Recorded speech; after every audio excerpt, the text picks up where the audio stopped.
एक माँ की दर्द भरी दास्तान। 75 वर्ष की उम्र में सुलोचना देवी की याददाश्त काफ़ी कमज़ोर होती जा रही थी। उन्हें रोज़मर्रा की चीज़ें याद न रहती, लेकिन जो उन्हें हमेशा याद रहता वह था उनका बेटा।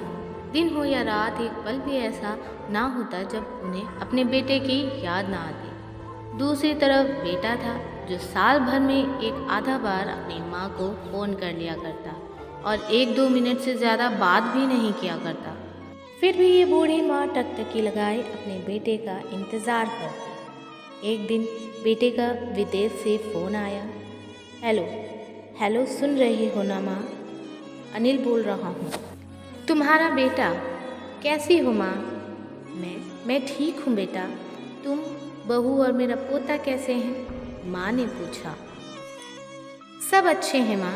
मैं अगले हफ्ते गांव आ रहा हूँ माँ, तुम्हें लेने। अब हम सब साथ में ही लंदन में रहेंगे माँ।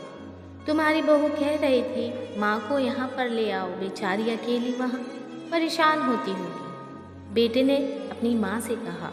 माँ की बूढ़ी सूखी आंखें आंसुओं से भीग गईं।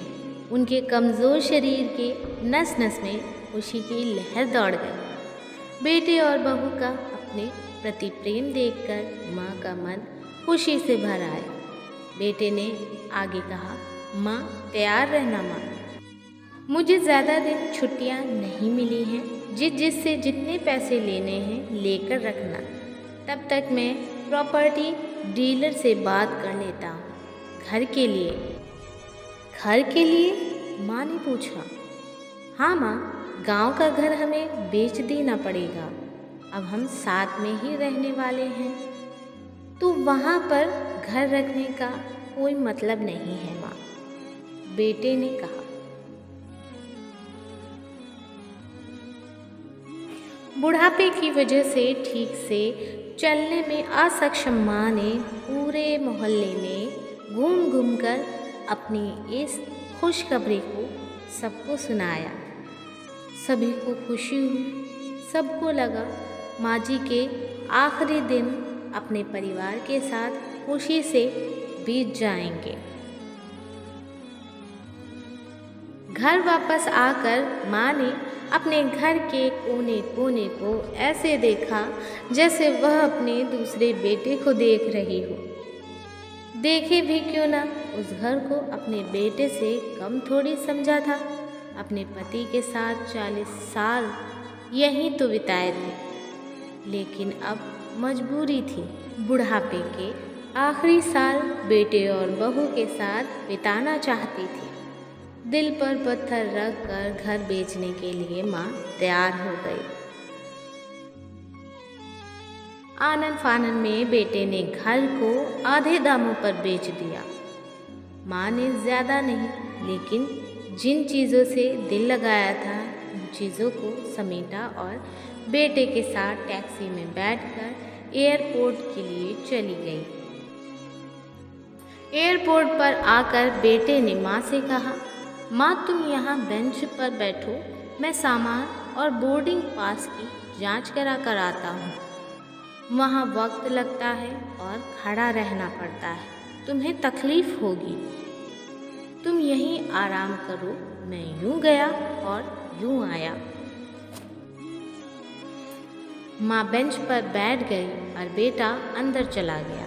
काफ़ी समय हो गया, बेटा वापस नहीं लौटा। माँ सोचने लगी ज़्यादा भीड़ होगी इसलिए देर लग रही होगी। अंधेरा होने को आया। अब तो लोगों की चहलकदमी भी कम होने लगी। माँ को अब चिंता होने लगी। एक कर्मचारी ने आकर पूछा, किससे मिलना है माँ जी आपको? यहाँ पर क्यों बैठी हैं? डरती हुई आवाज़ में सुलोचना देवी बोली, मेरा बेटा अंदर सामान की जांच कराने गया है, लंदन जा रहे हैं हम। क्या नाम है माँ जी आपके बेटे का?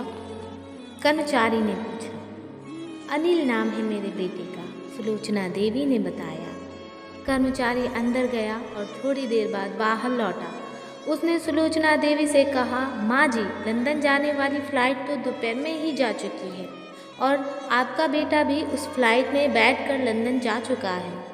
अब आपके यहाँ बैठने का कोई मतलब नहीं है। आप भी अपने घर चली जाएं। क्या जा चुका है और मैं घर जाऊं? घर? माँ की आंखों से आंसुओं के सैलाब उठने लगे। खैर जैसे तैसे माँ घर पहुंची, जो अब उसका नहीं था, बीत चुका था। वो वहीं बरामदे में तुलसी के पास सो गई। घर के नए मालिक को उस पर दया आई तो एक कमरा किराए से उसको दे दिया। पेंशन के पैसे से खाना और किराए का बंदोबस्त हो जाता था। दिन बीतने लगे। कुछ दिनों बाद घर के नए मालिक ने सुलोचना देवी से कहा, माँ जी आप अपने रिश्तेदारों के यहाँ पर जाकर क्यों नहीं रहती? इस उम्र में आपके लिए वही अच्छा होगा। अच्छा तो होगा, लेकिन अगर मेरा बेटा वापस आया तो उसका ख्याल कौन रखेगा? मेरा बेटा बहुत भोला है, उसे अपना ख्याल रखना बिल्कुल नहीं आता। मैं कहीं नहीं जाऊंगी, क्या पता कब उसे मेरी ज़रूरत पड़ जाए, माँ ने कहा। दोस्तों सच बता रही हूँ, माँ की ऐसी बातें सुनकर मेरी आंखों में भी आंसू आ गए। किसी ने सच ही कहा है, ये पूत कपूत हो सकता है, लेकिन माता कभी कुमाता नहीं होती। दोस्तों आप सभी से हाथ जोड़कर विनती करती हूँ मैं कि अपने माता पिता की जितनी हो सके सेवा करें, उनके साथ कभी बुरा बर्ताव मत कीजिएगा। दोस्तों वीडियो अगर आपको पसंद आई है तो लाइक कर दीजिएगा, नहीं पसंद आई है तो डिसलाइक कर दीजिएगा। चैनल पर आए हैं तो सब्सक्राइब ज़रूर करके जाइएगा, बेल आइकन को प्रेस करके ऑल कर लीजिएगा। इस वीडियो तक पहुंचने के लिए और इस वीडियो को पूरा देखने के लिए आपको तहे दिल से धन्यवाद।